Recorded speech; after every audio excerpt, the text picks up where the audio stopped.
Керемет хабар!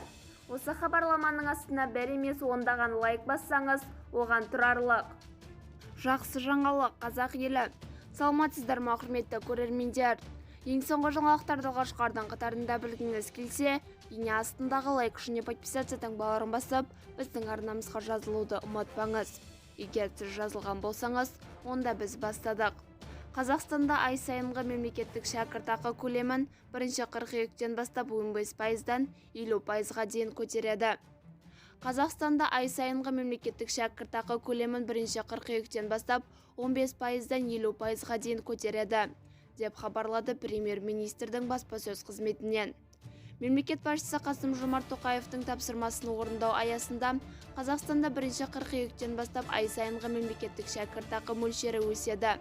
Атап айтқанда, бакалавриат студенттерінің шәкіртақысы 20%-ға, магистранттар мен докторанттардың шәкіртақысы 15%-ға, ТЖКП студенттерінің шәкіртақысы 50%-ға арттырылады, делінген хабарламада.